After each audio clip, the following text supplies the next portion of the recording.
Hello everyone, welcome to our YouTube channel Humanities Hunt. If you are new here, then go like it, share it and subscribe it. इस channel पे आपको बहुत सारी चीज़ें जो humanities से related हैं, जो कि पॉलिटिकल साइंस है और ज्योग्राफी से रिलेटेड मैटर्स मिलेंगे। आज हम पॉलिटिकल साइंस का या फिर कह सकते हैं सिविक्स का एक चैप्टर शुरू करेंगे, डेमोक्रेसी, उसके फीचर्स, प्रोज और कॉन्स। डेमोक्रेसी एक ऐसा वर्ड है जिसके बारे में हम लोग बचपन से ही सुनते हैं, लेकिन इसका जो एक्चुअल कॉन्सेप्ट है हम लोग बहुत ज़्यादा क्लियर अभी तक नहीं कर सकते। या फिर अगर हम लोग डेमोक्रेसी को मानते हैं कि डेमोक्रेसी जो है वो बेटर फॉर्म ऑफ गवर्नमेंट है, तो वो क्यों है? या फिर अगर कह सकते हैं कि वर्ल्ड में डेमोक्रेसी है, या मतलब अलग अलग जो कंट्रीज़ हैं जहाँ पे डेमोक्रेसी नहीं है तो डेमोक्रेसी होनी चाहिए, तो डेमोक्रेसी क्यों होनी चाहिए? उसके कुछ कारण भी तो होगा। और अगर डेमोक्रेसी इतनी अच्छी ही है तो फिर अभी भी हमारे देश में जो पावर्टी हम लोग देखते हैं वो क्यों है, या फिर जो करप्शन है वो सब कुछ क्यों है? तो इन सब कुछ से जो रिलेटेड डिस्कशन है वो आज के हम इस अपने chapter democracy its salient features, pros and cons में करेंगे। प्रजातंत्र या लोकतंत्र, जो कि लिटरली अगर हम लोग देखें तो एक ग्रीक वर्ड डेमोज प्लस क्रेशिया से लिया गया है। डेमोज का मतलब होता है पीपल और क्रेशिया का मतलब होता है रूल। तो अगर हम इसके एक तरह से मीनिंग की बात करें, इसकी ओरिजिनल मीनिंग की बात करें, तो डेमोक्रेसी का अर्थ होता है रूल बाय द पीपल, यानी कि लोगों के द्वारा शासन।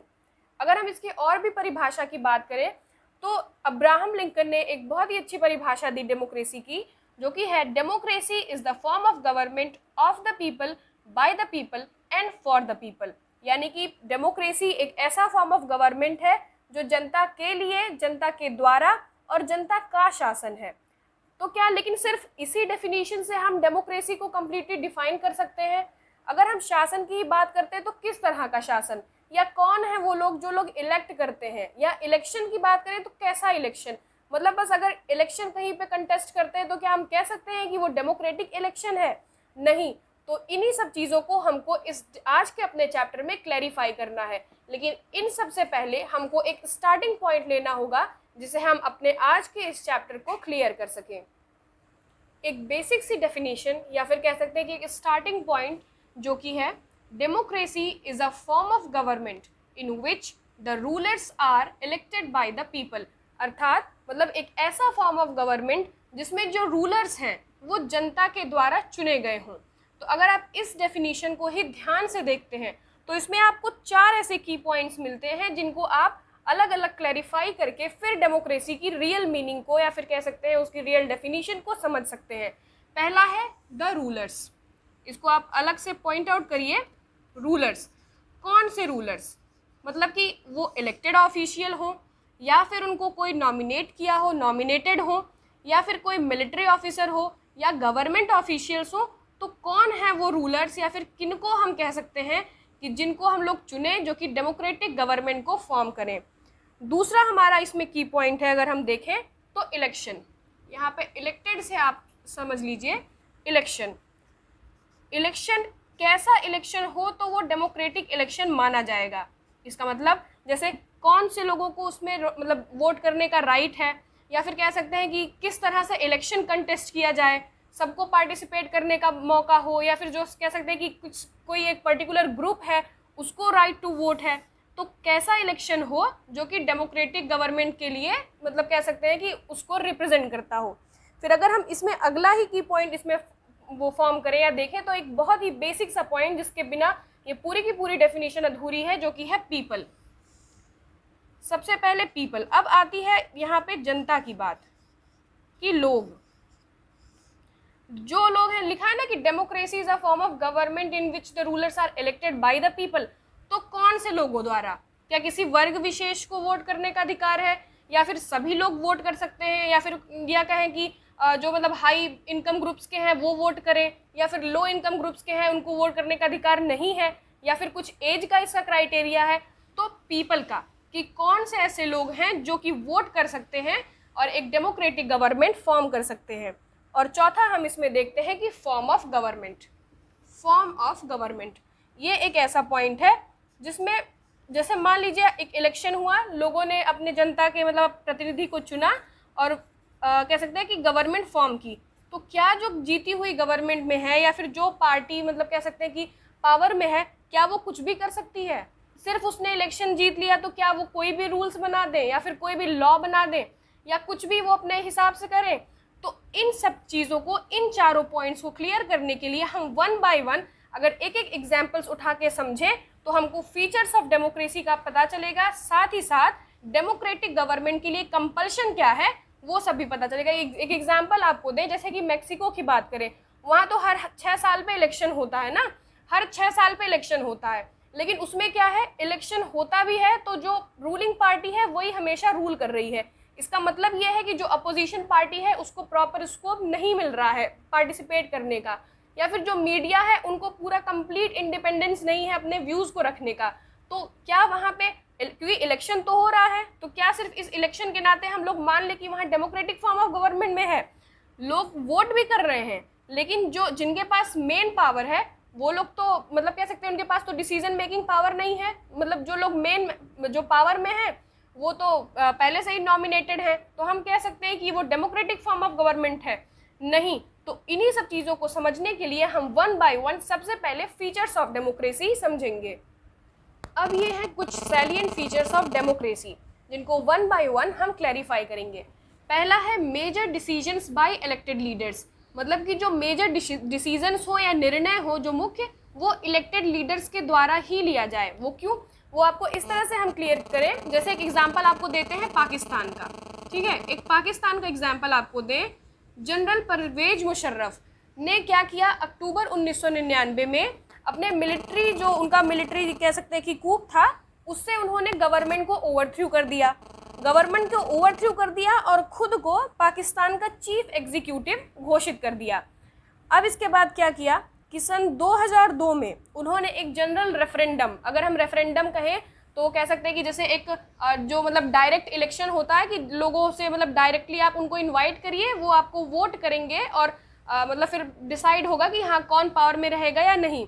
तो उन्होंने सन 2002 में एक जनरल रेफरेंडम आयोजित करके अपने कार्यकाल को 5 साल बढ़ा दिया और खुद को पाकिस्तान का प्रेसिडेंट घोषित कर दिया। तो ये हो गया इनका क्या कि इन्होंने एक तरह से पहले तो इलेक्शन भी करा दिया, प्रेसिडेंट भी खुद ही बन गए। ये एक तो पहले सबसे पहले कि कॉन्स्टिट्यूशन का उल्लंघन किया कि मिलिट्री ने गवर्नमेंट को ओवरथ्रू कर दिया, और इतना ही नहीं, इसके बाद अगस्त 2002 में इन्होंने क्या किया कि एक कह सकते हैं कि इन्होंने एक ऑर्डर को इशू किया जिसका नाम था लीगल फ्रेमवर्क ऑर्डर। उसमें इन्होंने क्या किया कि प्रेसिडेंट के पावर्स को बढ़ा दिया, जिसमें ऐसा किया इन्होंने कि जो भी कैबिनेट थी उस कैबिनेट को नेशनल सिक्योरिटी काउंसिल के अंतर्गत रख दिया। मतलब कि जो कैबिनेट होगी वो नेशनल सिक्योरिटी काउंसिल के अंडर में काम करेगी, और जो प्रेसिडेंट होगा वो नेशनल या प्रोविंशियल कोई भी असेंबली होगी, मतलब असेंबलीज जो होती हैं उनको वो कभी भी डिसमिस कर देंगे। तो इस तरह से क्या हो गया कि इन्होंने एक तरह से पूरा का पूरा जो पावर था, जो गवर्नमेंट था, खुद के हाथों में ले लिया। इलेक्शन पाकिस्तान में इलेक्शन जरूर कराए, लेकिन जो लोग इलेक्ट होकर के गए उनके पास कोई ऐसी पावर नहीं थी कि वो पाकिस्तान के किसी भी रूल या लॉ में इंटरफियर कर सके या फिर उसमें कोई चेंजेस ला सके। तो क्या इस तरह के इलेक्शंस का या इस तरह के जो प्रेसिडेंट ही इलेक्ट हुए, इसको हम कह सकते हैं कि ये डेमोक्रेसी है? बिल्कुल नहीं। क्यों? क्योंकि इनकी इस फॉर्म ऑफ गवर्नमेंट में सारी पावर मिलिट्री के पास थी, सब कुछ इनका एनएसए के कंट्रोल में था, मेन पावर्स मिलिट्री के हाथों में है, सिर्फ नॉमिनल इलेक्टेड मेंबर्स हैं, जिसकी वजह से इस तरह के गवर्नमेंट को हम डेमोक्रेटिक गवर्नमेंट कभी नहीं कह सकते, बल्कि कह सकते हैं एक तरह से मतलब टिरानिकल, मतलब एक जैसे है ना कि बस पावर सीज कर लेना। तो सबसे पहला एकदम इम्पॉर्टेंट फीचर है डेमोक्रेसी का major decisions by elected leaders, यानी इलेक्टेड लीडर्स ही हो, जो जनता के प्रतिनिधि हो, उन्हीं के पास ये पावर रहे कि वो डेमोक्रेसी का या फिर उस गवर्नमेंट का जो मेजर डिसीजंस हैं वो ही ले सके, जनता के कह सकते हैं सहमति के आधार पर। दूसरा फिर हम आते हैं free and fair electoral competition. तो अगर हम free and fair electoral competition की बात करें तो इसमें हम आपको एक एग्जांपल देते हैं चाइना का। आप सबने भी इसको बहुत अच्छे से सुना होगा कि चाइना में एक ही पार्टी है, one party system, communist party. तो अब कम्युनिस्ट पार्टीज में क्या है, आप चाइना में आपको भी पता है कि आप जैसे पार्टीज को इलेक्ट नहीं करते, आप मतलब वहाँ पे लोगों को इलेक्ट करते हैं या फिर कैंडिडेट्स को इलेक्ट करते हैं। इसमें क्या है कि चाइना के उस कम्युनिस्ट पार्टी में उसके अलावा भी कुछ मतलब 8 के आसपास एडिड पार्टीज हैं। तो जो भी लोग वहाँ पे इलेक्शन कंटेस्ट करते हैं, मतलब अगर इलेक्शन में पार्टिसिपेट करना चाहते हैं, तो मतलब उनके लिए ज़रूरी है कि वो लोग या तो कम्युनिस्ट पार्टी के मेंबर्स हो या फिर उनको उस कम्युनिस्ट पार्टी का अप्रूवल मिला हुआ हो। तो क्या हम कह सकते हैं कि इस तरह का जो भी इलेक्शन सिस्टम है, क्या ये डेमोक्रेटिक है? क्योंकि वो पार्टी तो लगातार पावर में बनी हुई है, अगर उससे कोई मिस्टेक्स है या कुछ है तो जो भी जनता है वो कहाँ जाएगी? तो उसके पास यहाँ पे कह सकते हैं ना कि कोई मतलब पावर ही नहीं है कि अपने प्रतिनिधि को चेंज कर सके। साथ ही साथ यहाँ पे मीडिया को भी कोई फ्रीडम नहीं है। इस आप मतलब ये जो कोविड का ही केस चल रहा है, इसमें भी आपने बहुत बार सुना होगा कि जैसे वहाँ पे जो बीमारी के आंकड़े हैं या फिर जो डेथ जो रेट्स हैं, वो भी इन लोगों के कुछ भी क्लियर नहीं है। क्यों? क्योंकि यहाँ पर मीडिया स्वतंत्र नहीं है। तो यहाँ पे डेमोक्रेसी के लिए एक बहुत बड़ी ज़्यादा मतलब बहुत ज़्यादा ज़रूरी चीज़ ये भी है कि free and fair electoral competition हो। थर्ड पॉइंट की हम बात करें तो 1 पर्सन 1 वोट और 1 वैल्यू, मतलब एक आदमी का एक वोट की कीमत भी एक ही होनी चाहिए, मतलब 1 वैल्यू होनी चाहिए। जैसे आपको एग्जांपल दें, सऊदी अरब की अगर हम बात करते हैं तो सऊदी अरब में 2015 तक सऊदी अरब के वुमेन्स को वोट करने का राइट भी नहीं था। तो क्या ये कह सकते हैं कि डेमोक्रेटिक फॉर्म ऑफ गवर्नमेंट है? या फिर कह सकते हैं यहाँ पे 1 पर्सन 1 वोट या 1 वैल्यू का सिस्टम लागू होता है? या फिर आपको फिजी का एक एग्जांपल दें, फिजी में भी वोट का सिस्टम ये था कि जो इंडिजिनस फिजी हैं या जो वहाँ के मूल निवासी हैं, उनके वोट की वैल्यू तो ज़्यादा है, लेकिन जो इंडियन फिजी हैं मतलब जो प्रवास करके गए हैं, उनके वोट की वैल्यू कम है। तो ये भी एक तरह से कह सकते हैं कि किसी भी कीमत पर डेमोक्रेटिक फॉर्म ऑफ गवर्नमेंट का एग्जाम्पल नहीं है। अब हम बात करें rule of law and respect for rights की, तो रूल ऑफ लॉ और रिस्पेक्ट फॉर राइट्स में भी हम एक एग्जाम्पल दें आपको जिम्बाब्वे का एग्जाम्पल दें।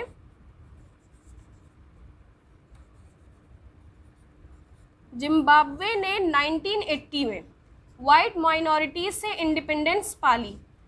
1980 में इंडिपेंडेंस पाने के बाद ये देश कंटिन्यू एक जानू पीएफ ZANU PF नाम की पार्टी द्वारा रूल, यहाँ पे आपको थोड़ा सा क्लियर नहीं हो रहा होगा, इसको हम एक बार फिर से लिख के आपको दिखा दें। जानू PF पार्टी द्वारा लीड की जा रही थी, जिसके प्रेसिडेंट थे रॉबर्ट मुगाबे। ऐसा नहीं था कि वो पॉपुलर प्रेसिडेंट नहीं थे, लेकिन उनका क्या था, वो इलेक्शंस में जीतने के लिए मतलब बहुत सारे अनफेयर मीन्स या जैसे कह सकते हैं बूथ कैप्चर कर लेना या फिर अपोजिशन को प्रॉपर मतलब कि स्कोप नहीं देना, उनको हैरेस करना, और अगर मीडिया भी उसमें कुछ करती थी तो उसमें उन्होंने मतलब मीडिया की भी स्वतंत्रता को एक तरह से कह सकते हैं कि ख़त्म कर दिया। और हुआ क्या कि सन 2017 में जनता ने ही उनको उनके ऑफिस से बाहर कर दिया, अर्थात मतलब जनता ने ही उनके खिलाफ विद्रोह कर दिया।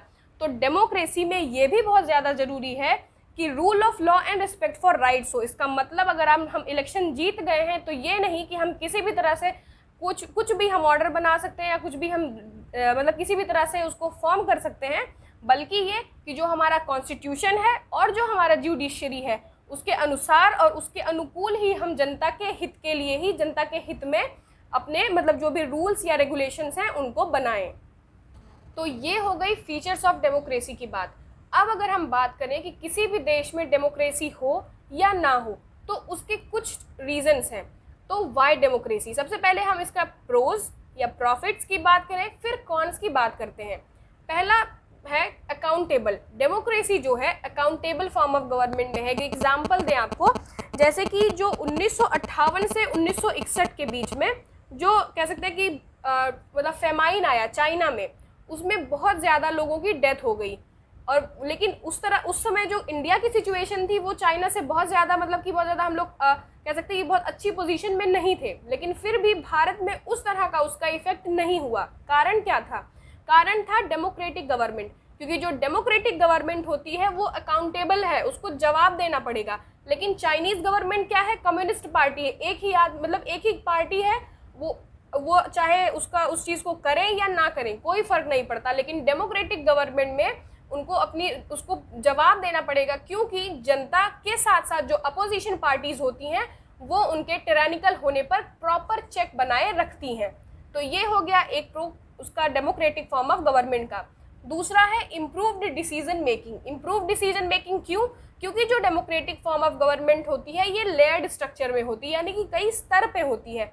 अब कई स्तर पे होती है तो बहुत सारे ऑफिशियल्स या कह सकते हैं बहुत सारे जो एबल पीपल होते हैं वो सभी इन्वॉल्व होते हैं डिसीजन बनाने में, या उसको कोई भी जैसे रूल आ गया या कोई भी लॉ हमको पास करना है तो बहुत ज़्यादा उसके ऊपर जैसे लेजिस्लेचर में भी उसको मतलब प्रॉपर पूरा उसको जाएगा, उसको पास करिए, फिर उसको उसके ऊपर कई सारे चेक्स होते हैं, तो इसलिए जो भी डिसीजंस बन के आते हैं वो बहुत ही बेहतर होते हैं। तीसरा है enhances dignity of citizen. Enhances dignity of citizen क्यों? क्योंकि every person is equal in the eyes of law. तो सब लोग बराबर हैं, कोई रंग भेद नहीं, कोई रेसिज्म नहीं, कोई कास्टिज्म नहीं, इसलिए भी डेमोक्रेटिक फॉर्म ऑफ गवर्नमेंट है। हमारा प्रीएम्बल भी कहता है कि we the people of India, यानी कि हम पहले इंडियन हैं, कोई कुछ नहीं है ना, हम लोग मतलब स्टेट्स में नहीं बटे हुए हैं या फिर कह सकते हैं कास्ट्स में नहीं बटे हुए हैं।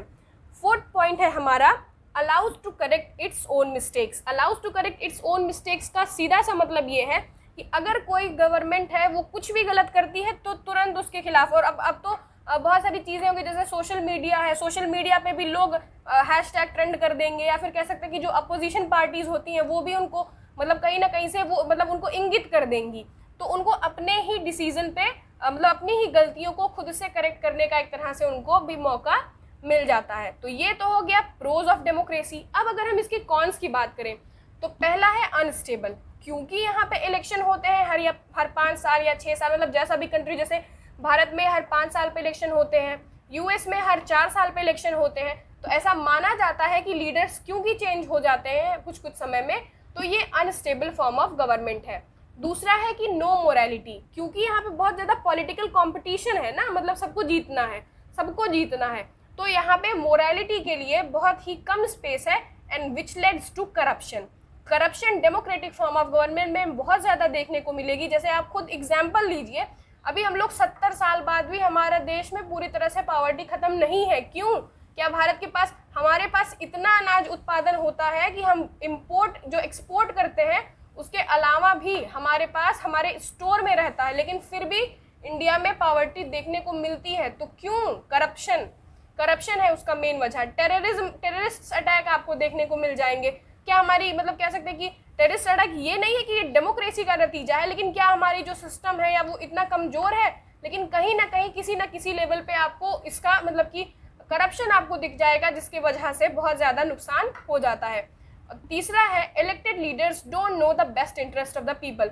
डेमोक्रेसी में इलेक्टेड लीडर्स जो होते हैं, ऐसा नहीं है कि मतलब बहुत ज़्यादा मतलब जो लीडर्स होते हैं वो जीत जाने के बाद ये नहीं है कि वो अपने जो जनता है या फिर जहाँ से भी वो जीते हैं उनके बारे में वो पूरा ख्याल रखें कि हाँ आपको क्या समस्या है या यहाँ पे क्या कमियाँ हैं, आपको क्या दिक्कत है। बस वो ये है कि उनको इलेक्शन जीतना है, बस दैट्स इट। तो ये सारे कॉन्स हो गए डेमोक्रेटिक गवर्नमेंट के। लेकिन अगर फिर भी हम एक कंक्लूजन की बात करें तो डेमोक्रेसी ही एक बेटर फॉर्म ऑफ गवर्नमेंट होती है। क्यों होती है?